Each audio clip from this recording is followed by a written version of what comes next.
አሁን ስለ ኢየሱስ አምላክ መሆኑን ልጠይቅሽ ነው ማለት እንድታስረጅ እንዴት አምላክ ሆነ?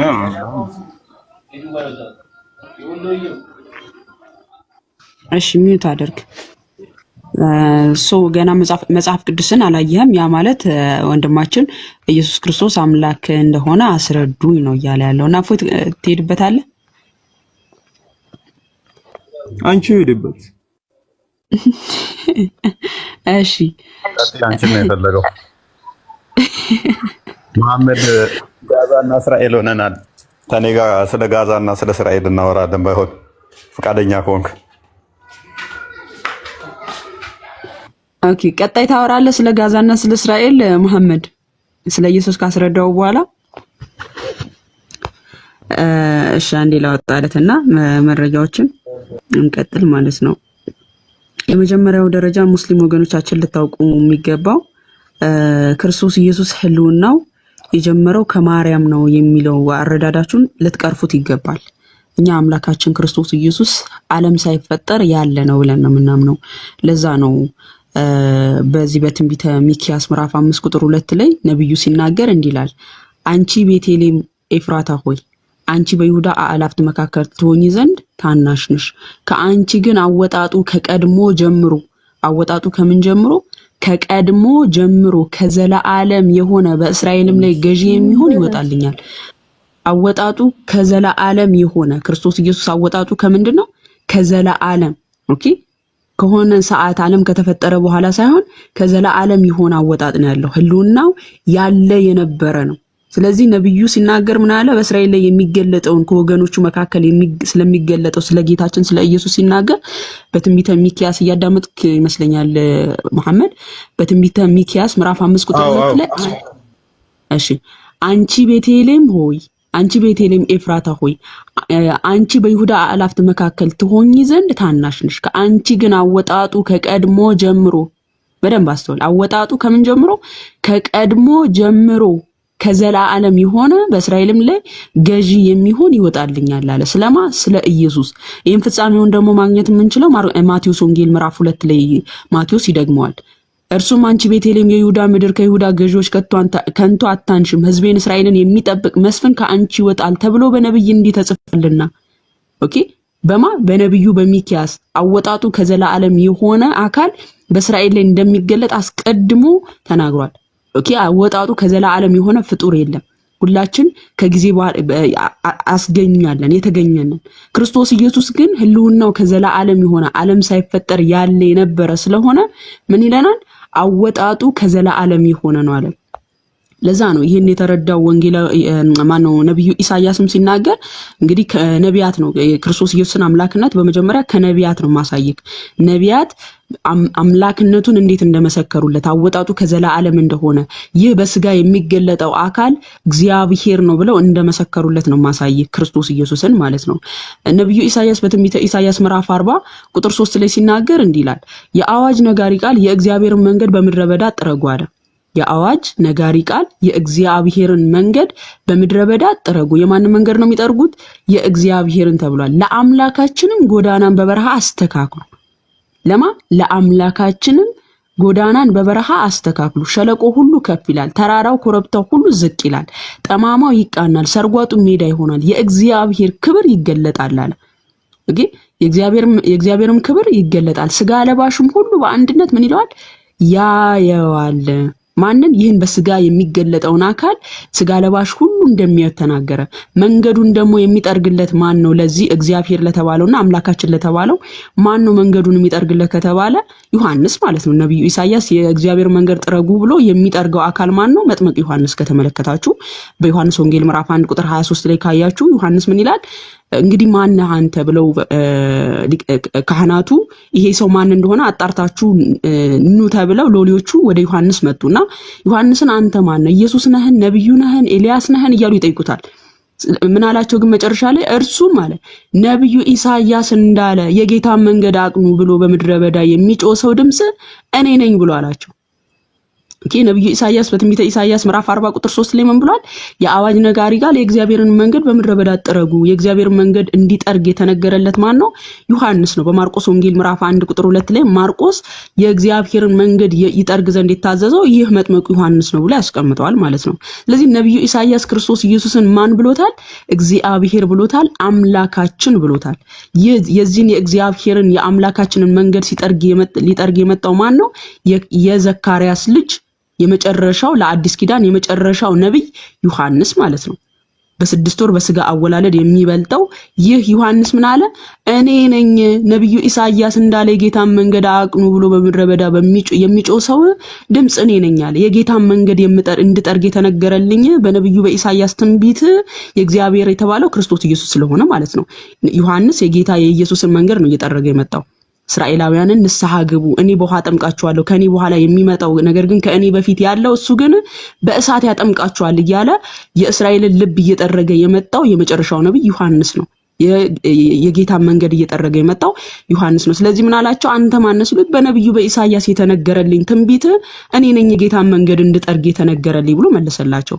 ለዛ ነው ወንጌላዊ ዮሐንስ ይሄንን ስለተረዳ ክርስቶስ ኢየሱስ ህልውናው አስቀድሞ የነበረ እንደሆነ ስለተረዳ ወንጌላዊ ዮሐንስ ምን አለን? በዮሐንስ ወንጌል ምዕራፍ 1 ላይ እንዲላል በመጀመሪያ ቃል ነበረ፣ ቃልም በእግዚአብሔር ዘንድ ነበር፣ ቃልም እግዚአብሔር ነበር አለ። በመጀመሪያ ሲል ዓለም ሳይፈጠር ስነ ፍጥረት ሳይፈጠሩ እርሱ አስቀድሞ የነበረ መሆኑን እየነገረን ነው። በመጀመሪያ ቃል ነበረ፣ ቃልም በእግዚአብሔር ዘንድ ነበር፣ ቃል ራሱ ምን ነበር አለን? እግዚአብሔር ነበር አለን። ይህ ቃል በአባቱ ዘንድ እንደነበረ ነገረን። ይህ በአባቱ ዘንድ የነበረው ደግሞ ራሱ ምን ነበር አለን? እግዚአብሔር ነበር። ይህ በመጀመሪያ በእግዚአብሔር ዘንድ ነበር አለን። ሁሉ በእርሱ ሆነ፣ ከሆነውም አንዳችስ እንኳን ያለ እርሱ አልሆነም ማለት። ሁሉ በማን ሆኗል? በእርሱ በክርስቶስ ኢየሱስ ነው የሆነ ይለናል። እንደውም ከአባቶች ትምህርት ትንሽ ሊሄድልህና እንትን እንድትለው ማለት ነው። አንድ ጊዜ ይህን ዮሐንስ ወንጌል አንድን አብዛኛ ልጆች ምን ይላሉ? ይሄ ዝሩ ቃል አድርገው የሚረዱት ልጆች አሉ። ግን ይሄ ማን ነው ዝሩ ቃል አድርገው ልክ የመላእክት ቃል አይነት አድርገው የሚተረጉሙ ሰዎች አሉ። ግን እንደዛ እንዳልሆነ ከአባቶችም ትምህርት ላሳይ። ቅዱስ ጎርጎርዮስ ዘቂሳርያ እንዲላል ሃይማኖተ አበው ምዕራፍ 13 ቁጥር 26 ላይ ይህ ቃል አለ ወንጌላዊ ዮሐንስ በመጀመሪያ ቃል ነበር፣ ቃልም በእግዚአብሔር ዘንድ ነበር፣ ቃልም እግዚአብሔር ነበረ ብሎ የገለጸውን ቃል ምናልባት ይሄ ንግግር ነው ወደሚል ትርጉም እንዳይሄድ ቅዱስ ጎርጎርዮስ ዘቂሳርያ ምን አለ? ይህ ቃል ሰማያትና ምድርን የፈጠረ ነው፣ ሁሉ በእርሱ ቃልነት ተፈጠረ እንጂ ያለ እርሱ ምንም የተፈጠረ የለም። ይህ የእግዚአብሔር ኃይል ከአባቱ የማይለይ የእግዚአብሔር ክንድ መለየት የሌለበት በባህሪ ከአብ ጋር ጥንት የሌለው እርሱ ነው ይለዋል። ማንን? ክርስቶስ ኢየሱስን ማለት ነው። ቃል ወልድን እርሱ ዓለም ሳይፈጠር የነበረ ነው፣ ፍጥረታት ሁሉ የተፈጠሩበት ነው ይለናል።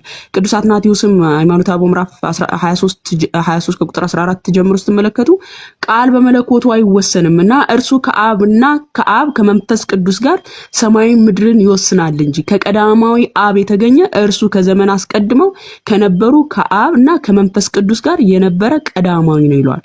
ማንን? ይህን አካላዊ የሆነውን ቃል ማለት ነው። አሁንም ቅዱስ ጎርጎርዮስ ዘኑሲስንም ከተመለከታችሁ ሃይማኖተ አበው 35 ቁጥር 5 ጀምሮ ስትመለከቱ እንዲላል ቃል ያልተፈጠረ ነውና ከሁሉ አስቀድሞ የነበረ ነው አለ። ወልድ ክርስቶስ ኢየሱስ ማለት ነው። ዓለም ሳይፈጠር የነበረ ነው። ቃል ያልተፈጠረ ነውና ከሁሉ አስቀድሞ የነበረ ነው። በዘመኑ ሁሉ በእግዚአብሔር አብ ህልውና ነው። እርሱ እግዚአብሔር ነው። ከተፈጠረውን ፍጥረት ሁሉ ምንም ያለ እርሱ ያልተፈጠረ የለም እንበል ይላል። ሁሉ የተፈጠረው በማን ይለናል? በዚህ በአካላዊ ቃል በአብ የባህሪ ልጁ በወልድ በክርስቶስ ኢየሱስ ነው ማለት ነው። ቅዱስ ጳውሎስም እንደነገረን በዕብራውያን መልእክቱ ምዕራፍ 1 ቁጥር 2 ላይ ዓለማትን ሁሉ በፈጠረበት በልጁ በዚህ ዘመን መጨረሻ ለኛ ተናገረን አይደል የሚለው። ለዚህ ዓለማት ሁሉ የተፈጠሩት በማን ነው? በዚህ በአካላዊ ቃል ነው ማለት ነው። ለዛ ነው ዮሐንስ በመጀመሪያ ቃል ነበር፣ ቃልም በእግዚአብሔር ዘንድ ነበር፣ ቃልም ራሱ እግዚአብሔር ነበረ ካለም በኋላ ቁጥር 3 ላይ ሁሉ በእርሱ የተፈጠሩ ናቸው አለንና ይህ ሁሉ በእርሱ የተፈጠሩበት ቃል ቁጥር 14 ላይ ቃልም ስጋ ሆነ ጸጋንና እውነትን ተሞልቶ በእኛ አደራለን። ቃል ያ አስቀድሞ የነበረው ፍጥረታትን ሁሉ የፈጠረው አካላዊ ቃል ከስጋና ከደም ተካፈለ፣ የኛን ባህሪ ነሳ፣ የሰው ልጆችን ለማዳን የሰው ልጅን ባህሪ ገንዘብ አደረገ ማለት ነው። ዕብራውያን ምዕራፍ 2 ቁጥር 14 ጀምሮ እንደተናገረው ቅዱስ ጳውሎስ በሞት ፍርሃት ውስጥ በባርነት ውስጥ ስለታሰሩት ሲል በስጋና በደም እንዲሁ ተካፈለ። የያዘው የአብርሃምን ዘር እንጂ የመላእክትን አይደለም አይደል? የማንን ዘር ነው የያዘው? ወልድ የአብርሃምን ዘር ነው አለን። ስለዚህ ይሄ ስጋን የተካፈለው አካል ማን ነው? አስቀድሞ ፍጥረታትን የፈጠረ ፍጥረት ሁሉ በእርሱ የተገኙለት አካል ነው ማለት ነው። ጌታችን ኢየሱስ ስለ አምላክነቱ የተናገረባቸው ነገሮች ነው ማሳየ።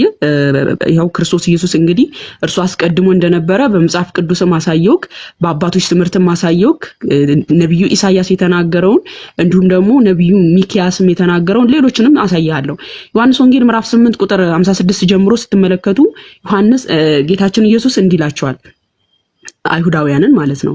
በመጀመሪያ ስለ ክብሩ ሲነግራቸው ሊቀበሉ አልቻሉም። ቁጥር 51 ላይ ምን ብሏቸዋል? ስለ ክብሬ ብነግራችሁ እኔ ራሴን ባከብር ክብሬ ከንቱ ነው፣ እኔን የሚያከብረኝ እናንተ አምላካችን የምትሉት አባቴ ነው ብሏቸዋል።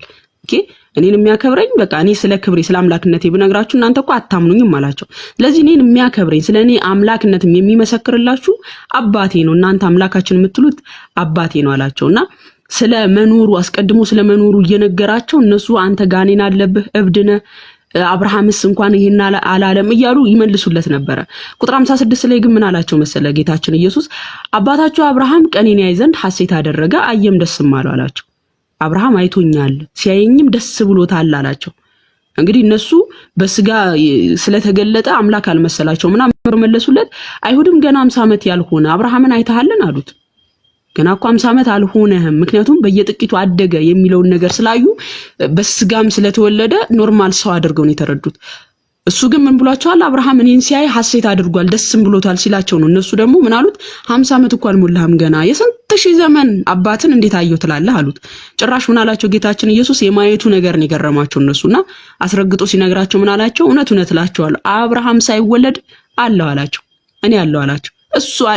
እሱን ማየቴን የሚገርማችሁ ኢቭን እሱ ሳይኖር በፊትም ምን ያለው እሱ ሳይወለድ በፊትም ምን ያለው አላቸው። ስለ ህልውናው አስቀድሞ ስለመኖሩ እንደዚህ ብሎ ሲናገር እንመለከታለን። ቅዱስ ዮሐንስ አፈወርቅ ይህንን ሲናገር ስለ ቀዳማዊ አምላክነቱ ለአይሁድ ሲመሰክርላቸው እነሱ ግን ስለ ስጋው ተረዱት። ማለትም 50 ዓመት ያልሞላህ ብለው በስጋ ብቻ ስለተረዱት 50 ዓመት ያልሞላህ አሉት። እሱም አምላክነቱን አረጋግጦ ምን አላቸው ይለናል?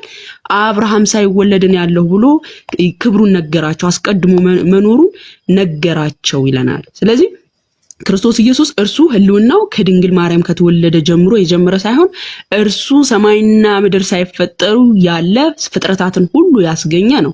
ለዛ ነው ቆላስይስ ምዕራፍ 1:15 ላይ እርሱ የማይታይ አምላክ ምሳሌ ነው፣ የሚታዩትና የማይታዩትም ዙፋናት ቢሆኑ ወይም ጌትነት ወይም ማለቅነት ወይም ስልጣናት በሰማይና በምድር ያሉት ሁሉ በእርሱ ተፈጥረዋልና ከፍጥረት ሁሉ በፊት በኩር ነው። ሁሉ በእርሱና ለእርሱ ተፈጥረዋል። ሁሉ በማ ተፈጥሯል? በእርሱ በሰማይና በምድር ያሉት ሁሉ ኦኬ ጌትነት ወይም ማለቅነት ወይም ስልጣናት ሁሉ በሰማይና በምድር ያሉት ሁሉ በእርሱ ናቸው የተፈጠሩት ይለናል። ይሄንን ቅዱስ ዮሐንስ አፈወርቅ ሲያብራራ እንዲላል እርሱ የማይታይ አምላክ ምሳሌ ነው የሚለውን የማይታይ አካል ምሳሌ አብ የማይታይ አካል ምሳሌ ከሆነ ይልና እርሱ ራሱ የማይታይ ሊሆን ግድ ነው። ማንን? ወልድን። እንዲያ ከሆነ እርሱ ምሳሌ ልንለው አይቻለንም ካለ በኋላ ቅዱስ ጳውሎስ እግዚአብሔር በስጋ ተገለጠ ሲል አታድንቅ። አንደኛ ጢሞቴዎስ ምዕራፍ 3 ቁጥር 16ን ይጠቅስና እግዚአብሔርን የመምሰል ምስጢር ያለ ጥርጥር ታላቅ ነው፣ በስጋ የተገለጠ በመንፈስ የጸደቀ በአሕዛብ የተሰበከ በዓለም የታመነ ለመላእክት የታየ በክብር ያረገ ይለው የለ ቅዱስ ጳውሎስ በአንደኛ ጢሞቴዎስ ምዕራፍ 3 ቁጥር 16 ላይ እሱን ይጠቅሰውና ምን ይላል? ቅዱስ ጳውሎስ በስጋ የተገለጠ ሲል አታድንቅ፣ ምክንያቱም ይላል የተገለጠው በስጋ እንጂ በባህሪ መለኮቱ አይደለምና። ቅዱስ ጳውሎስ እርሱ የማይታይ አምላክ ምሳሌ ስለመሆኑ ሲናገር አለ ለሰዎች ብቻ አይደለም በሰማይ በላይ በሰማይ ላሉ ኃያላትም ጭምር በስጋ የተገለጠ በመላእክት የታየ ብሎ ጨምሮ ተናግሯልና። ለምን ካለ መላእክት እንኳን በክብሩ አላዩትም። ማንን? ጌታችን ኢየሱስን በክብሩ አላዩትም። ቅዱሳን መላእክት ቅዱስ ቅዱስ እያሉ የሚያመሰግኑት መላእክት መቼ ነው ያዩት ይለናል? በስጋ ሲገለጥ ነው። በሚታየው ስጋ ሲገለጥ ነው የሚያመሰግኑት መላእክት እንኳን ያዩት። ለምን? አንደኛ ጢሞቴዎስ ምዕራፍ 3:16 ላይ ምን ይለናል? በስጋ የተገለጠ በመንፈስ የጸደቀ በአሕዛብ የተሰበከ ለመላእክት ታየ ይለናል። ለመላእክት መቼ ነው የታየው? በስጋ ከተገለጠ በኋላ። በስጋ ሳይገለጥ በፊት በመለኮቱ የትኛውን ፍጥረት ሊያየው ስለማይችል ማለት ነውና ቅዱስ ዮሐንስ አፈወርቅ እርሱ የማይታይ አምላክ ምሳሌ ነው ሲል አታድንቅ፣ ራሱም የማይታይ አምላክ ምሳሌ ነው። ነገር ግን በስጋ የተገለጠ ሲልህ አታድንቅ፣ እሱ የተገለጠው በስጋ እንጂ በባህሪው መለኮቱ አይደለም። በዚህ በስጋው ሲገለጥ ለኛ ብቻ አይደለም የታየን፣ በሰማይ ላሉ ለቅዱሳን መላእክትም ጭምር በስጋ ታይቷል እያለ ያብራራል ማለት ነው። ምናልባት ወንዶች እያሉ እኔም ከማብራራ ወንድማችን ጥያቄ ካለ እዚህ ጋር ላቁምና ጥያቄ ካለ አሁን ካብራራሁት ውስጥ ሐሳብ ስጥና ከዛ በኋላ ደግሞ ዲያቆን ያሬድ ወይም እፎይ ይቀጥላሉ ማለት ነው። እሺ መሐመድ። እሺ መጀመሪያ ላይ ሚልኪያስ ነው አልሽው? ሚልኪያስ ነብዩ ሚልኪያስ ነው? ሚልኪያስ እና ሚኪያስ ይለያያሉ። ሚኪያስ ምዕራፍ 5 እዛ ጋር እስቲ ድገምልኝና ትንሽ አለፍሽና ጥያቄ ነበረኝ እዛ ላይ ትንሽ ያልገባኝ ነገር ስላለ ነው። እሺ አንቺ ቤተልሔም ሆይ ኤፍራታ ሆይ አንቺ በይሁዳ አላፍት መካከል ትሆኚ ዘንድ ታናሽ ነሽ፣ ከአንቺ ግን አወጣጡ ከቀድሞ ጀምሮ ከምን ጀምሮ? ከቀድሞ ጀምሮ የሆነ በእስራኤል ላይ ገዢ የሚሆን ይወጣልኛል ይላል። አወጣጡ ከዘላለም የሆነ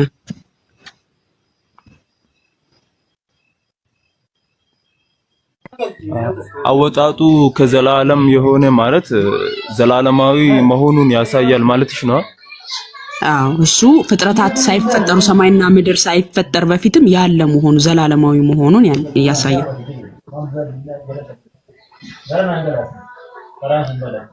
እሺ ሁለተኛው ደግሞ ከዛ ጥቅስ ላይ የእስራኤል ንጉስ የሚለውን እስቲ ምን ማለት ተፈልጎበት ነው? አምላክነቱን የሚያሳይ ማለት ነው። ጌትነቱን፣ ንጉስነቱን ማለት ነው። ሲመጣም ደግሞ እኔ ንጉስ ነኝ እያላቸውም ስለነበረ ሲከሱትም ደግሞ ምንድነው ያሉት? እኔ የእስራኤል ንጉስ ነኝ የአይሁድ ንጉስ ነኝ ብሏል ብለው ነው ለክስም ያቀረቡት። ጌትነቱን አምላክነቱን ማለት ነው። ከወገኖቹ መካከል ስለመጣ ሮሜ 9:5 አባቶችም ለነርሱ ናቸውና ከነርሱም ክርስቶስ በስጋ መጣ ይላል። ከነማ ከነርሱ ከወገኖቹ መካከል ስለመጣ ከእስራኤላውያን ማለት ነው፣ ከአይሁዳውያን የመጣው። ለዚህ አባቶችም ለነርሱ ናቸውና ከነርሱም ክርስቶስ በስጋ መጣ፣ እርሱም ከሁሉ በላይ ሆኖ ለዘላለም የተባረከ አምላክ ነው ይላል ሮሜ 9:5 ላይ። ከነሱ ወገን ስለመጣ የእስራኤል ንጉስ ተባለ። የእስራኤል ገዢ የፍጥረታት ገዢ ነው እሱ። ራእይ 1:5 ላይ እንደሚናገረው የፍጥረት ሁሉ ገዢ እንደሆነ ይናገራል። ግን እዚህ ጋር የእስራኤል ተብሎ የተገለጸው ከነሱ ወገን ስለመጣ ነው።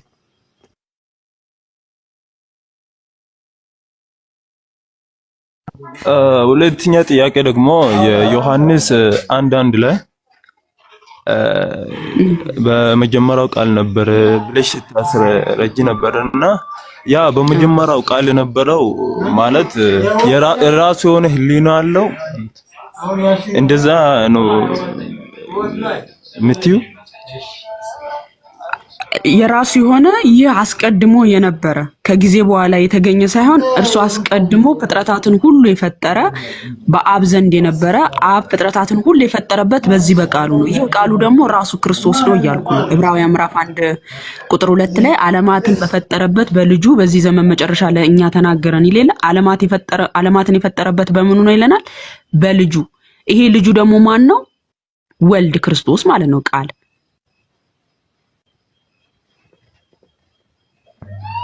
እዚህ ጋር ትንሽ ያልገባኝ ማለት አሁን ፈጣሪ አሁን ልጅ የሚባል ቃል አለ እና ሌሎችስ አሁን ፈጣሪ ይናገራል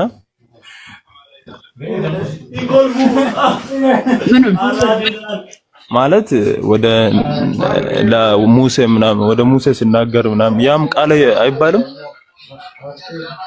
ነው? ይሄንኛው አሁን ለዛ ነው የቅዱስ ጎርጎርዮስን ያሳየው። ቅዱስ ጎርጎርዮስ ምን ይላል መሰለ? 3 አይነት ቃላቶችን ያነሳል። አንዴ ቆይ ላሳየክ። ቅዱስ ጎርጎርዮስ እሺ፣ እንዴ ልክፈትልህ። እሺ፣ ስለ ይሄ ዝርው ቃል ስለሆኑ ስለ መላእክት ቃል ሲያነሳ ሃይማኖተ አበው ምዕራፍ 13 ላይ እንዲህ ይላል ሶስቱን ቃላቶች ያነሳል። ይህንን ቃል የተባለውን ስም አተርጋውን ወይም ቦርፎሪኮን ወይም አኦትሪኮን ከተባሉት ከሶስቱ ቃላት ከሶስቱ ግብራት ለይተን እናውቀዋለን አለ። ይህ ወልድ ቃል ሲባል እነዚህ አተርጋውን፣ ቦርፎሪኮን፣ አኦትሪኮን ከተባሉት ለይተን እናውቀዋለን። እኚህ አለ እግዚአብሔር የፈጠራቸው ቃላት ናቸው። በመጽሐፍ እንደተጻፈ በአካል ያሉ አይደሉም። ለምሳሌ አተርጋውን የመላእክት ቃል ነው። በአካላዊነት ያለ አይደለም። እኔ ማለት የሚችል የራሱ ማንነት ያለው አይደለም።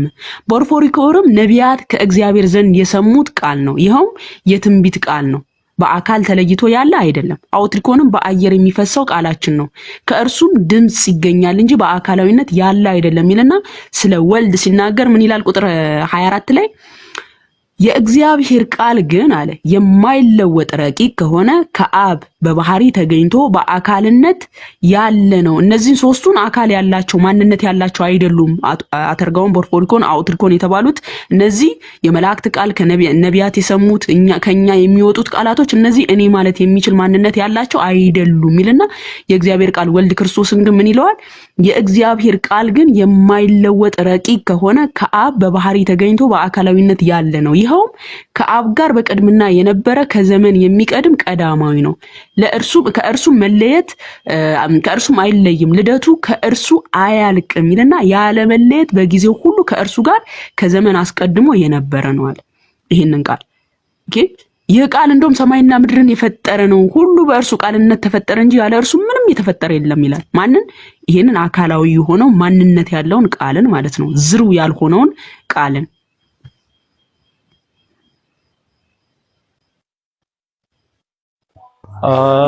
ያ ማለት አሁን መጀመሪያ ላይ ኦሪት ዘፍጥረት ፈጣሪ ሰማይና መሬት ሁን ብሎ ሲፈጥር ያ ሁን የሚባለው ቃሉ ነውስ ያ ወልድ ነው?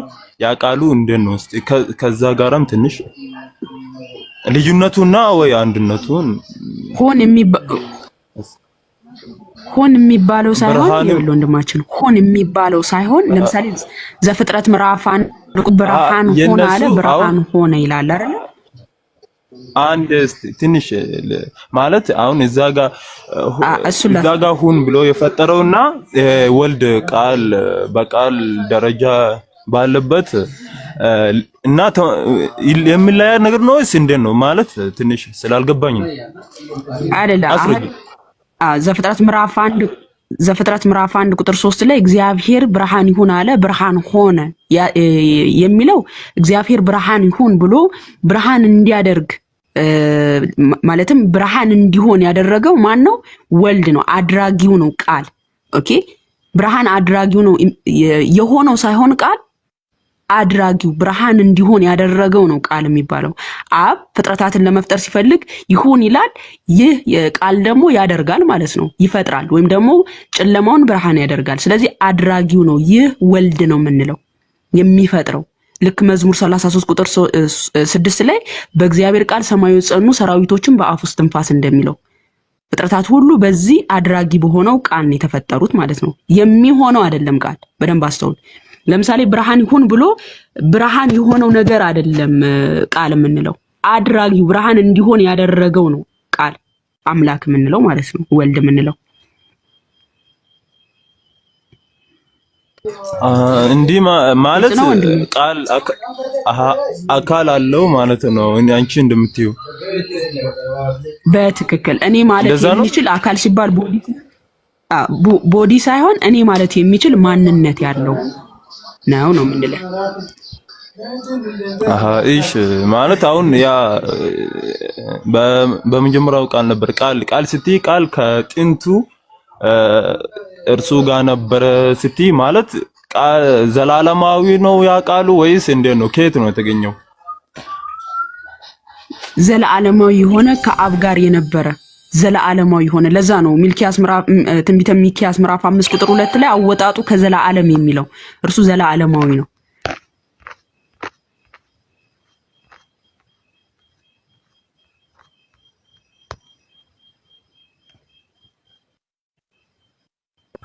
አለ መሐመድ አለ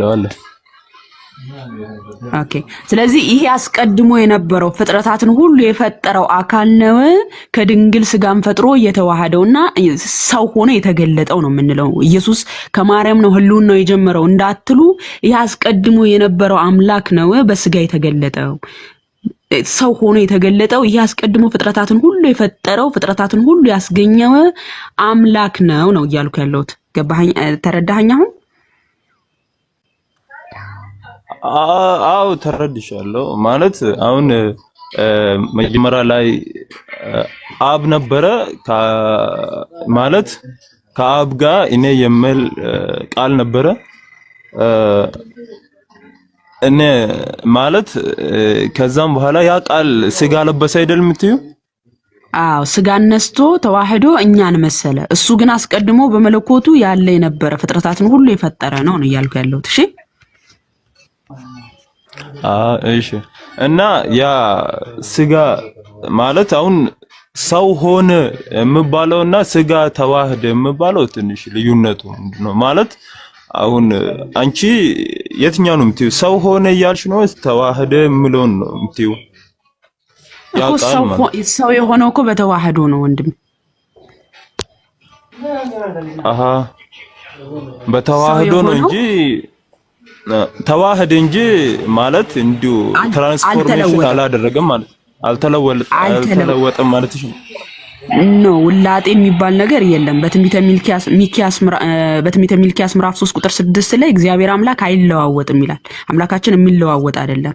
መለኮትነት ባህሪውን ሳይለውጥ ሳይቀይር የስጋን ባህሪ ያደረገ፣ ስጋም የስጋን ባህሪ ሳይለውጥ ሳይቀይር በተዋህዶ ምን አደረገ? የመለኮትን ባህሪ ያደረገ። በተዋህዶ ነው አንድ ሆነው እንጂ መለዋወጥ የሚባል ነገር መለኮት ወደ ስጋነት ተቀየረ፣ ወደ ሰውነት ተቀየረ የሚባል ትምህርት የለም። እሺ አሁን እዚህ ጋር የሆነ ጥያቄ ማለት አሁን ያ ቃሉ ማለት መለኮታዊ ስጋን ሲዋሃድ ያ ከሰው ልዩነት ላሳይ ማለት ማሳየት አለበት። ከሰው ልዩነት ማለት አልገባኝ። አሁን ለምሳሌ አንድ ሰው ሰይጣን ሲመጣ ወይ ሰይጣን ወደ ውስጡ ሲገባ ፓወርፉል ነው። በ10 ሰው ማያዝ አይችልም ማለት ያ ቃሉ ከተዋህደ ሞር ፓወርፉል መሆን የለበትም ማለት ነው። ኦኬ ያንተ አባብል ይመስለኛል ሰው ሆኖ ከተገለጠ መለኮት ይመስለኛል። ያንተ አባብል ምንድነው? መለኮት አብሮት ካለ ኃይል አለው ነው እያልክ ያለው?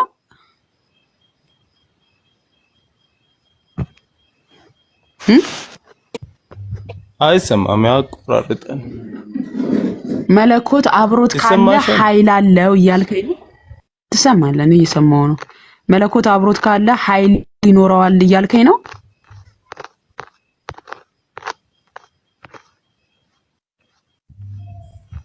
እኔ ፈለኩት አሁን ተዋህደ እንጂ አልሆነም ስላልሽኝ ነው ያ ጥያቄ ፈጠረብኝ። እና ማለት አሁን ቢያንስ ከተዋህደው ተዋህደ እንጂ ሰው አልሆነም አላልኩም እኮ ሰው አልሆነም አላልኩም። አልተለወጠም ማለት ገብቶኛል እኮ። ሰው አልሆነምና ውላጤ የለም ነው እንጂ ኢየሱስ ክርስቶስ በመሆን ደረጃ የሰው ልጅ ባህሪ አልተዋህደም እያልኩ አይደለም። ተዋህዷል፣ ግን ውላጤ የሚባል ነገር የለም። መለኮት ወደ ስጋነት ተለወጠ፣ ስጋነት ወደ መለኮትነት ተለወጠ የሚል ትምህርት የለንም ነው ማለት። እዚህ ጋር ተዋህዷል ማለት በአካል ብቻ ሳይሆን የሰውንም ባህሪ ተዋህዷል እኮ። የሰው ልጅ ባህሪ የምን አካል ሲጀመር ያ አንዱ ከሶስቱ አካል ወልድ ክርስቶስ ኢየሱስ በተለየ አካሉ ስጋን ነስቷል ብለን እናምናለን። ኦኬ ስጋን ሲነሳ ደግሞ ይሄ መለወጥ አይደለም። መለኮትነት ወደ ስጋነት መለወጥ ሳይሆን የስጋን ባህሪ ማድረግ በተአቅቦ ባለበት ጸንቶ በባህሪው ጸንቶ የስጋን ባህሪ ያደረገ፣ ስጋም ደግሞ የመለኮትን ባህሪ ያደረገ ስጋን ሲዋሃድ ማለት ነው። ስለዚህ ከሁለት አካል አንድ አካል ከሁለት ባህሪ አንድ ባህሪ ሆነ፣ በተዋህዶ ከበረ ማለት ነው። ያ ስጋ ለምሳሌ ፍጡር የነበረው ስጋ በተዋህዶ አምላክነትን አገኘ። ገብቷል። ስጋን ሲነሳ አምላክነትን አገኘ ማለት ነው።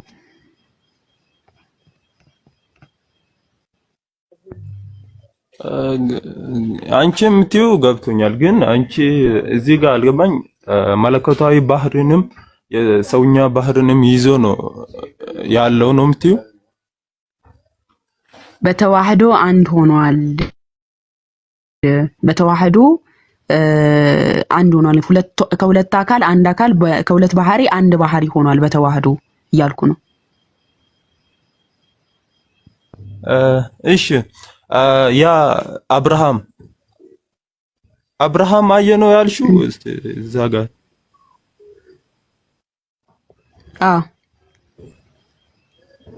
አሃ ተገልጦለት ነው እንዴት ነው ማለት?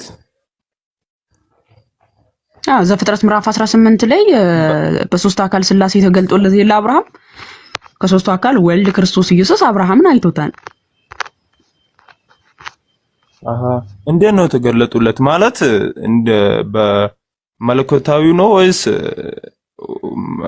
ስጋ ለብሶ ነው? እንዴት ነው ሶስቱ ማለት ነው? አልገባኝ እዛ ጋር። አይ በሰው አምሳል ተገለጠለት። አሁን ሥላሴ ውስጥ ልትገባ ነው መሰለኝ ነገረ ክርስቶስን ጨረስክ። በሰው አምሳል እግዚአብሔር አምላክ በብሉይ ኪዳን ተገለጠለት። ማግባት ፈልጌ ሳይሆን ስታስረጅኝ አሁን ጌታችን ኢየሱስ አብርሃም ቀኔን ያይ ዘንድ ሐሴት አደረገ አየም ደስም አለው ያለው ለምንድን ነው? አንደኛ አብርሃም ጌታ በአብርሃሙ ሥላሴ ዘፍጥረት 18 ላይ ጌታ ስለተገለጠለትና አብርሃም ስላየው ማለት ነው።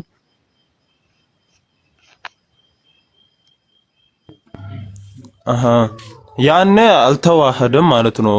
እንዲሁ በስጋ አልተገለጠም፣ በስጋ አልተገለጠም። ለአብርሃም ሲገለጥ ገና በስጋ የተገለጠ አይደለም።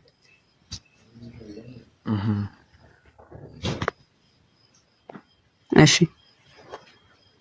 ስለዚህ አብርሃም ቀኔን ያይ ዘንድ ሐሴት አደረገ አየም ደስም አለው ሲላቸው ምን አሉ እነሱ? ገና 50 ዓመት ያልሆነ አብርሃምን አይተሃልን አሉት። ለምን? እሱ አስቀድሞ የነበረን አባት አይቻለሁ ሲላቸው እነሱ ሰው መስሎ ስለታያቸው እንዴ የስንት ሺህ ዘመን አባት ስለሆነ አብርሃም እንዴት እሱን አየው ትላለህ አሉት። ዛን ክርስቶስ ደግሞ ምን አላቸው? ጭራሽ እሱም ሳይወለድ ነው ያለው አላቸው ማለት ነው። ስለ ህልውናው አስቀድሞ ስለመኖሩ ነገራቸው ማለት ነው።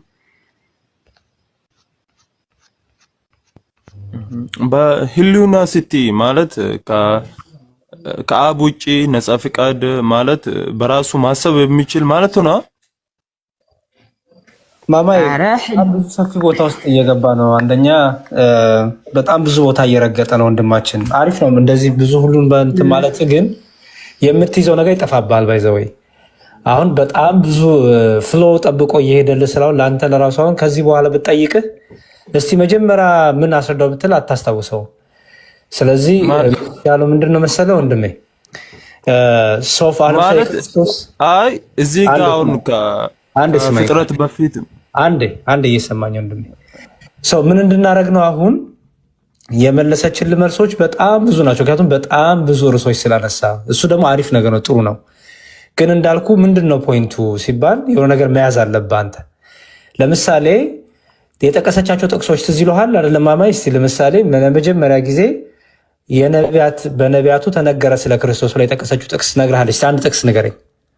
ትዝ ይልሃል? እሱ ከነገረች በማን ነው? ሚኪያስ ነው። ምን አላለች? ሚኪያስ ነው። ምን አለች ማለት እኔ እንዴት ነው የምሸምድደው ማለት ሐሳቡ ነው እንጂ አየኸው ማመዴ በዝቶብሃል ማለት ነው ወንድም ማለት። ስለዚህ ለዚህ ነው አሁን መብዛት ሳይሆን እሷ ያለችው እኮ በህሊና መሐመድ ይሁን ወንድሜ ሰው ምን እናርግ መሰለህ፣ አንድ ጠቅለል እናርገውና በጣም ብዙ ሰው ምድል ማግኘት ስላለበት ያንተም ጥያቄ አሪፍ ነው፣ ግን ደግሞ እታችም ያሉ ሰዎች ጊዜ እንዲያገኙ ስለምፈልግ አሁን ወደ ኋላ ልመልስክና አንተና ማማ የተማራችሁትን ነገር እንከልሰው። ለምሳሌ ስለ ክርስቶስ አስቀድሞ በነቢያት የተነገሩት ትንቢቶች ገብተዋል፣ ተረድታቸዋል። ከዛ ከምክንያቱም ከትንቢቱን የጀመረችልህ። ስለዚህ አስቀድሞ ስለ ክርስቶስ የተነገሩ ትንቢቶችን እነሱን ተቀብላቸዋል፣ ገብተዋል ማለት ተቀብላቸዋል ስትል አልገባኝም። ገብተዋል ማለት ነው። አንድ ነገር ተቀበልክ ሲባል ተረዳህ ወይ ማለት ነው። ተቀብለሃል ስለ ተረድተሃል? አዎ ተረድቻለሁ። ኦኬ ለምሳሌ አሁን አንዴ ስማኝ። ለምሳሌ አሁን ትንቢተ ሚክያስ ያመጣችልክና ከጥንት ከጥንት ጀምሮ የሆነ የሚለው ኮንሰፕቱን ተረድተዋል ማለት እንደሆነ እሷ እንዳለች ከሆነ ማለት እሷን አይደለም አንተ ምን ተረዳህ ነው። እሷን ተዋት። እሷ እንዳለችው ሳይሆን እሷ ካለች በኋላ አንተ ምን ተረዳህ ነው። እኔ እሷ እንዳለች ነው የምረዳው ማለት እኔ በኋላ አንብቤ ምናምን ነው እንጂ አወጣጥ ስል ምን ተፈልጎበት እንደሆነ እሷ እንዳለች ከሆነ ከፍጥረት በፊት መኖሩን ነው የሚያሳየው ነው አለችው። እና ማለት እኔም በራሴ ጭንቅላት አለኝ ማንበብ የሚችል ሰው ስለሆንኩ ምን ታረግ መሰለ መሐመድ፣ እስካሁን የሰጠችህን ነገሮች በደንብ ታይም ወስደህ አንብባቸውና ከዛ በኋላ ጥያቄዎችን ደግሞ ጽፈት መጣ ነው። በሌላ ቀን ደግሞ ተገናኝተን ባለፈው ከነገርሽኝ ካስተማርሽኝ ይሄ ነገር ሳነበው ብዙ አልገባኝም፣ እስቲ ይሄን ነገር ንገሪኝ። ምክንያቱም እየጻፍክም አይደለም፣ አሁን እንደማየው እየጻፍክ ነው። እየጻፍኩማ አይደለም እኮ። ስለዚህ በጣም ብዙ ነገር ስላነሳችሁ የአባቶችን ትምህርት አንስታልሃለች፣ መጽሐፍ ቅዱስ ብሉይ ኪዳን ሐዲስ ኪዳን አንስታልሃለች። እነዚህን ሁሉ ዳይጀስት የምታደርግበት ከራስ ጋር ደግሞ ቀስ ብለህ የምታይበት ታይም ያስፈልጋል። ያው በቃ ዝም ብሎ አሁን ከዚህ ስትወጣ ይጠፋብሃል ማለት ነው በስቶብህ። ሰው እንደዛ ቢሆን መልካም ይመስለኛል። ማማ አይሻልም? በትክክል መሐመድ ከምን አንፃር መሰለ አሁን ብዙ ነገር ስለተጠቀሰ እነዚህ ነገሮች በደንብ አብላልተ ደግሞ በዚህ እነዚህ ነገሮች ይጠቅሳልኛለች በእንደነዚህ አይነት ነገሮች ላይ ላንብባቸው ቼክ ላድርጋቸውና ከዛን ደግሞ መጥቼ ሌላ ቀን ጠይቃለሁ እንድትል ነው። ገብቷል? ከበዛ ሞልቶ እንዳይፈስብህና ግራ እንዳትጋባ ሐሳብ እንኳን እንዳትይ ስለሚያደርግህ ማለት ነው። ከዛ አንፃር ነው። እሺ መሐመድ። እሺ በቃ አንቺ አሁን እነዚህ ጥቅሶችን ስጭኝና መዝግባቸው በቃ አነበዋለሁ። ኦኬ እስካሁን አልያዝካቸውም? እሺ ማለት ቤትም አልነበርኩም።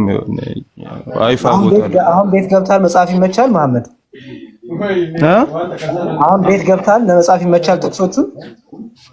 አይ የሆነ ሉክ ከልጆች ወስጃለሁ እኮ ለመጽሐፍ ዝግጁ ነው ማለት ነው መሐመድ? አው ዝግጁ ነኝ። እሺ ማማ ያውስጭ። እሺ እስካሁን የጠቀስኩት ይሁዳ ማነው ትንቢተ ሚክያስ ምዕራፍ 5 ቁጥር 2 ፍጻሜው ደግሞ ማቴዎስ ወንጌል ምዕራፍ እስቲ ትንቢተ ሚክያስ ምዕራፍ 5 ቁጥር 2 እሺ ማቴዎስ ወንጌል ምዕራፍ 2 ቁጥር 5 ጀምሮ እስከ 7 ማለት ነው። ኢሳይያስ 40 ከቁጥር 3 እስከ 5 ኢሳይያስ ምዕራፍ 40 ከቁጥር 3 እስከ 5 ፍጻሜው ደግሞ ዮሐንስ ወንጌል ምዕራፍ 1 ቁጥር 23 ዮሐንስ ወንጌል ምዕራፍ 1 ከ1 እስከ 14 ማለት ነው። ዮሐንስ ወንጌል ከ1 እስከ 14 ያለውን ጥቅስና ከአባቶች ትምህርት ደግሞ ልስጥቆይ የአባቶች ትምህርት ሜቢ ታገኝም ላታገኝም ትችላለህ፣ ግን ልጠቁመ አይሻልህም? መጽሐፉን ልክፈትል ነገሩ። እሺ የተዘጋጀ ስላለ ልስጥክ። እሺ የአባቶች ትምህርት ይኑር አይኑር ባላቅም ግን ልጠቁመው። ሃይማኖተ አበው ምዕራፍ 35 ከቁጥር 5 ሃይማኖተ አበው ምዕራፍ 23 ቁጥር 14 ሃይማኖተ አበው ምዕራፍ 13 ቁጥር 26 ከአባቶች ትምህርት። ኦኬ ሌላ ዮሐንስ ወንጌል ምዕራፍ 8 ከቁጥር 56 ጀምሮ ያለውን ጥቅስ ነው ያነሳውልህ።